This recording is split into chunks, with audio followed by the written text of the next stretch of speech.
My boss didn't pull me aside or send me a message like he normally would. He said it right there, in front of everyone, like it was something that needed to be heard. Did you take it? At first, I didn't even react properly because it didn't make sense in the moment. People were mid-conversation, laptops open, chairs slightly turned, and it felt like everything slowed down instead of stopping. One conversation ended, then another, and within a few seconds the room went quiet enough for everyone to hear it clearly. Then they all looked at me. That's the part that stuck.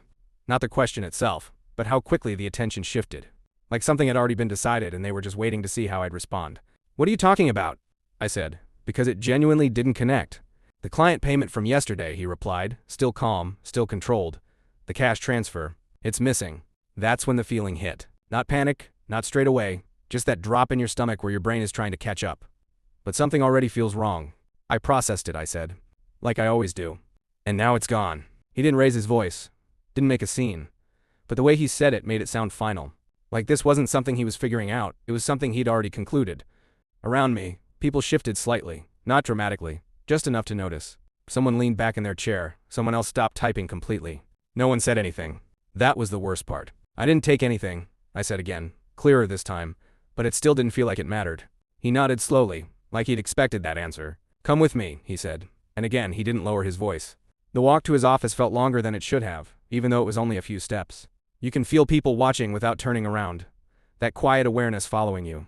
Inside, he shut the door properly this time and sat behind his desk. The tone changed slightly, more controlled, but the certainty didn't. "The payment was processed under your login," he said, turning his screen toward me. "And the destination account was changed." I leaned forward, trying to process it. The transaction was there, my name was there, the timestamp was correct. Everything lined up except for one thing. The account number. "That's not what I entered," I said. "Well, it's what was recorded." "There should be more logs," I replied. "There's always a trace for changes like that. We've checked what we needed to check." That line stuck with me, because it didn't sound like they were investigating. It sounded like they were confirming. "I want to see the full logs," I said. He hesitated just slightly, then pulled them up. At first glance, everything matched his version. The transaction looked clean, simple, and final. But I didn't stop there, because something about it didn't match how the system actually worked. And that's when I saw it. The timestamp didn't end where it should have. There was another entry. 3 minutes later. Same session. Different action. "Scroll up," I said. He did. And there it was. The account details had been modified after the transaction was processed. Not before. Not during. After. "That shouldn't be there," I said. "Why not?" "Because I didn't touch it after I submitted it." That's when I checked the session activity, and everything shifted at once. There were 2 active terminals under my login at the same time, both showing activity within the same window. I leaned back slightly, staring at it, because it didn't just look wrong. It was impossible.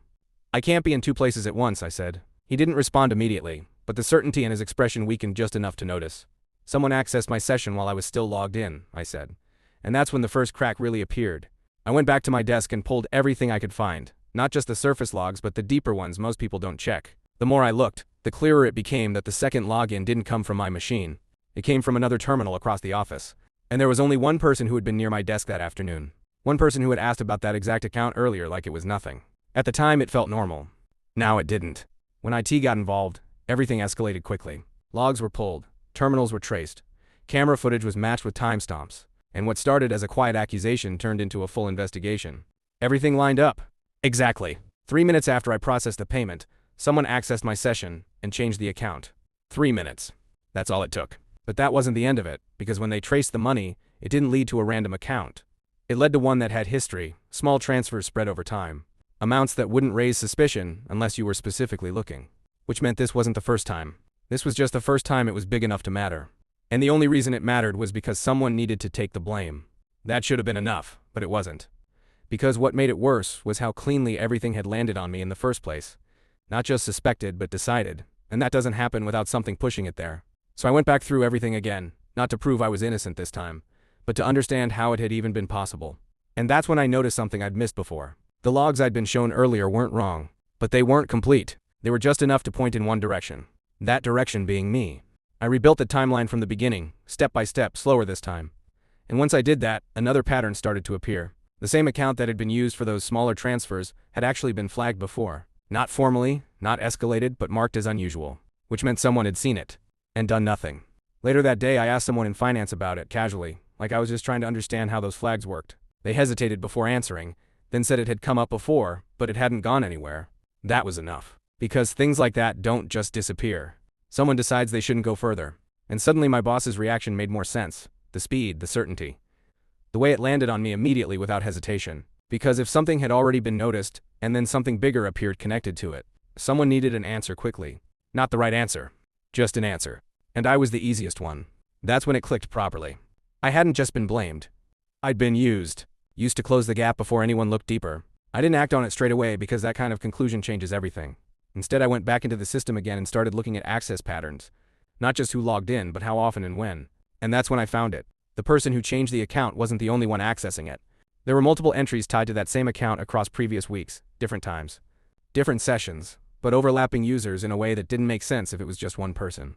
Which meant he hadn't been acting alone. And one of the names that kept appearing, not enough to stand out immediately, but enough once you were looking, was my boss. That changed everything. Because now it wasn't just about someone stealing money. It was about how far it actually went. I didn't bring it up immediately because accusing someone above you isn't something you do without thinking it through. Instead, I documented everything. Logs, timestamps, patterns, and I waited. A few days later, another discrepancy showed up. Small but noticeable, and this time someone else caught it. Instead of ignoring it, they escalated it, and that reopened everything. Once it reopened, the same patterns I'd seen started appearing again. This time not just to me, but to everyone reviewing it. I never got a full explanation of how far it went. Those things are never shared openly. But I noticed one thing. My boss changed. More careful. Less certain. And that told me everything I needed to know. Because confidence like that doesn't disappear without a reason. In the end, nothing else was said to me directly. No follow-up, no acknowledgement. Just distance, and a quiet shift in how things were handled. Which in a way was the final confirmation. Because sometimes what people don't say says more than anything else. And that's when I understood the full picture. This wasn't just about someone stealing money. It was about how quickly a situation can be shaped, how easily the first version becomes the accepted one, and how dangerous it is when no one questions it. Because if I hadn't looked deeper, if I hadn't pushed back, if I just accepted that first moment, that version would have stayed. And it would have stayed on me. What stayed with me after that wasn't just the situation itself, but how it changed the way I saw everything going forward. Even small things started to feel different. Like I was more aware of how quickly narratives can form before anyone checks if they're actually true. I started noticing it in other conversations, in meetings, in the way people explained things. Small assumptions being made, details being left out, conclusions being reached before the full picture was there. And most of the time no one questioned it. That's what made it worse. Because it meant what happened to me wasn't unusual. It was normal. Just hidden better most of the time. A few days after everything had supposedly settled, I overheard part of a conversation between two people on my team. They weren't talking about me directly, but I caught enough of it to understand what they thought had happened. One of them said, "Yeah, but it still doesn't make sense how it happened under his login." The other one just shrugged and said, "Something like that doesn't just happen." I didn't say anything. I didn't correct them. But that's when it really sank in. Even after everything. Even after it was proven. That version hadn't fully disappeared. It had just changed shape. And that's the part no one really acknowledges. Being cleared isn't the same as being believed.